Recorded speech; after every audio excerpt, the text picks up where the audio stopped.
Hey, welcome back to the Ping Pong Flick Show. My name is Chris Wong. Aloha Friday, guys. It is Pauhana time, and in the spirit of Dave, who apparently had a vodka streaming, which I totally missed. I wanted to check that out. But in the spirit of that, I am going to drink to that. I don't drink vodka, but I will drink ale. Brown ale. Hmm. I don't even know why I'm drinking this. It's kind of hot tonight. It's kind of cold, but I like when they nitro. They do that nitro thing to the ale. But I'll take whatever I can get.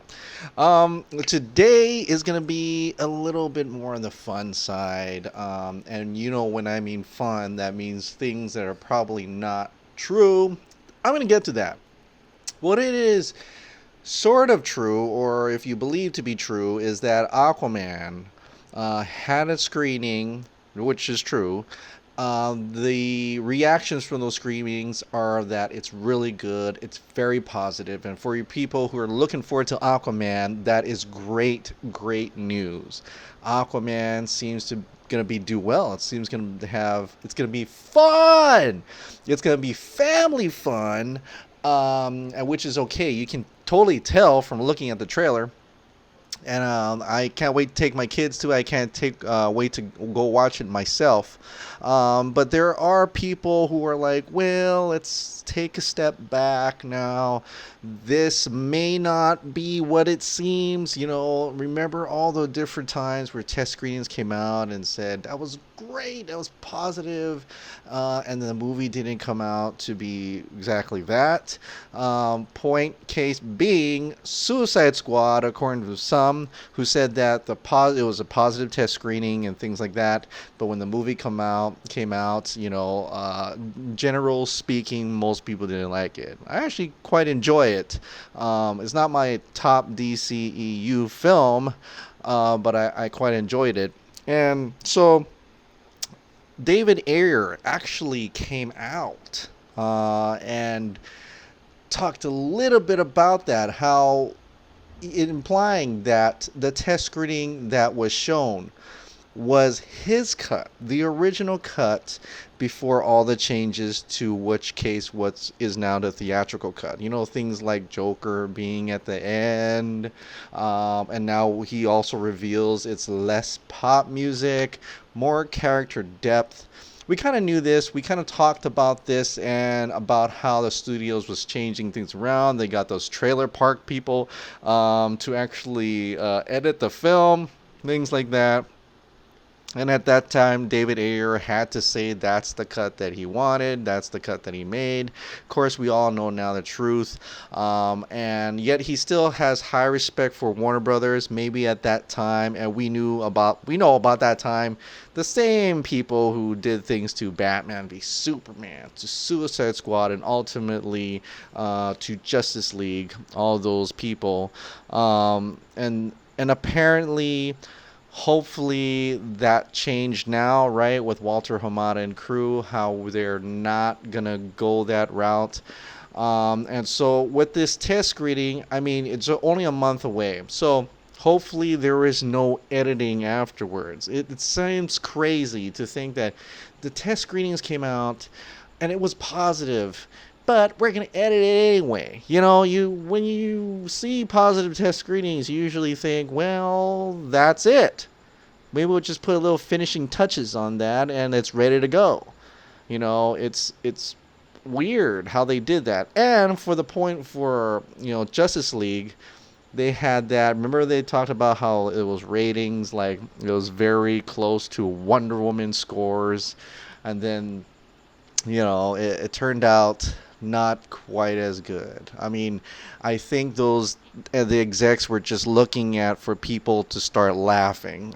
They don't care how in-depth or character-driven it is. They're like, are they laughing? Check. They're laughing? No, they're not laughing. Why aren't they laughing? They have to be laughing. Why aren't they laughing?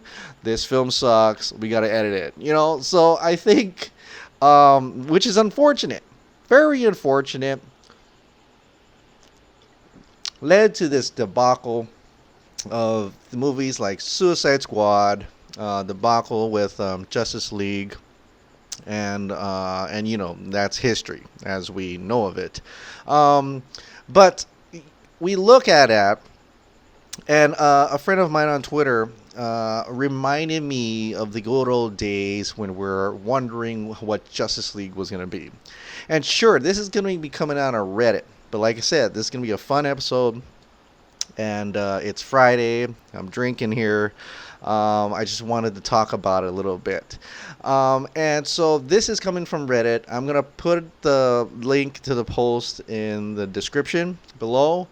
And it talks about there's this guy named DQ Ricks, and you probably know about this. This is in DCEU leagues back in the day, and when I mean back in the day, it's like really just like a year ago, May 2017, I think was the post, a long post, but you go ahead and read it, and and interesting how it starts off where always is, it's always starts off with, I know a guy, I have a source, he's pretty good, he's reliable, he knew about Doomsday and all the Batman v Superman stuff. And then he talks about how David Thewlis is Ares, the main villain. That's a big spoiler. What I cannot confirm is that did he say that with that rumor that was already out there that David Thewlis was going to be the villain, and then he just included that into his rumor? I can't know for sure, but it indeed is before Wonder Woman came out, so it's kind of hard to get those little evidence and see if there's any truth to this post at all, by the way. But he does talk about some things that are very familiar to what we know now. And one of those things, which we found out, or at least I found out from the Canadian VFX team, is that in the final battle, Steppenwolf defeats and kills all the League except Flash, who travels back in time to prevent it. So that is that part. I was like, oh, okay, well, there's now a record of not only two, including this person. I know someone else who's talked about that as well, who has said that. So, not that I want to believe here, and I don't expect you to believe anything here at this point, or anything that I've ever said. Really, I'm just a dude with a microphone talking about some stuff and drinking today. But you look at this and it's interesting of what it could be, right? Are these little bits and pieces of information he has here, would that actually be true now, knowing those few things that we heard that have been implied by other people? Could all that formulate together to be the truth? Things like Superman turning evil. We had the black suit. We kind of know a little bit about that. Not sure if it was actually shot or not. This guy claims it was. And parademons, similar to aliens, and we've seen. Oh my God, we've seen the concept art for that as well. So he's saying all these things, and there's some weird ones too, where Superman and joins with Steppenwolf and things like that. All of these I've actually heard about before, and there's a huge thing about Gordon having 3 scenes. He name drops Joker and Harley. Batman visits Lex Luthor. We could kind of heard about that as well. Jor-El showing up in this movie. And so, you cannot, you won't. I hope one day we'll understand what actually happened in that first Justice League movie. And if any of this is true, it could be Justice League Part 1 before a lot of the changes. Is this before Jeff Johns changes, or does Jeff Johns change is part of this, and he accepted most of this until the new leadership like John Berg and things like that has happened. So we will never know, or if this is even true. But I thought it was interesting seeing that there's like 2 or 3 things in here that it kind of not really confirms it in a way because it's not confirmed by Zack Snyder at all. But there are things in here that we kind of learn from other people. And then you look at that and you're like looking at the whole picture, and in your mind, you're just wondering what else is here that could be true. And my God, it's a big movie. My God, it would have been quite something and a lot more drama to it than what we got. And when you look at that and you look at what's happening, what happened with Justice League and why they cut down to a 2 hour time, to save on and make it a really simple plot. It may have been for the execs that are like, that's too complex. Let's, put it down because of Batman v Superman, which I love so much. But it was complex in the story. Not to me. I mean, I thought it was pretty simple, but it was for the mainstream audience. Maybe it was too much for them, and so that's why they dumped it down a lot. The Justice League that we got in a theatrical release, from what it could have been. Maybe not everything here, but maybe there's parts of it that are true and parts of it that are not. But from all the different things, like different conclusions could have alternate endings. I mean, there's like the Kevin Smith reveals that we heard many months ago.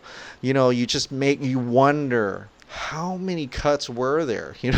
Just how many cuts were there, and then if we're ever gonna get that cut, which cut's gonna be? What cut are we going to get? And that's the one I really, really wonder. What cut does Zack Snyder have now? And according to some people, even Warner Brothers has it now, although a lot of us other people says that's not the case. But who knows? The only people who actually know is Warner Brothers and Zack Snyder. And none of them are really talking too much about it. Zack Snyder has actually quieted it down a few. And so you're looking at that, and it's all complex and everything, and they took that all back into that 2 hour limit. And then we learned that Aquaman is over 2 hours. What is it? 2 hours and 19 minutes? Oh, I guess it's okay to go over the 2 hours. I guess it's okay to have a little bit of a complex story.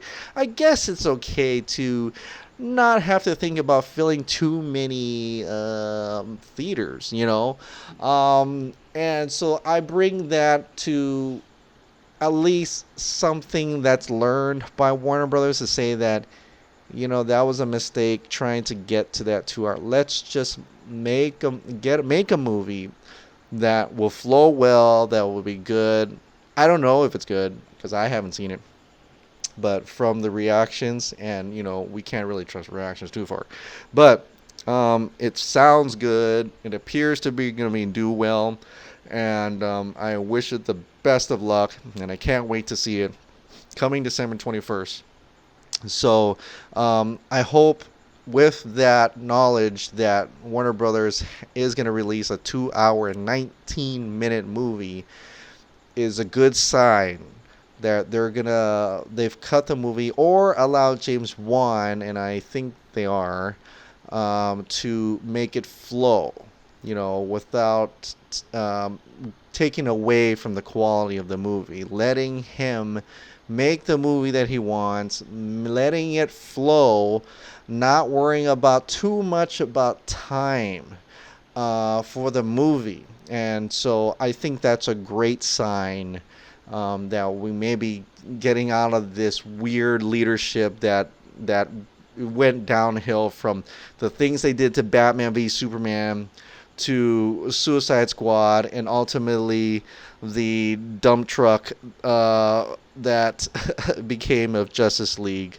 So hopefully this Aquaman will set a precedent for directors to have more creative freedom, and I believe it. I believe in my heart that they've learned the ways. Does that mean that they're going to release the Snyder Cut? Maybe, maybe not.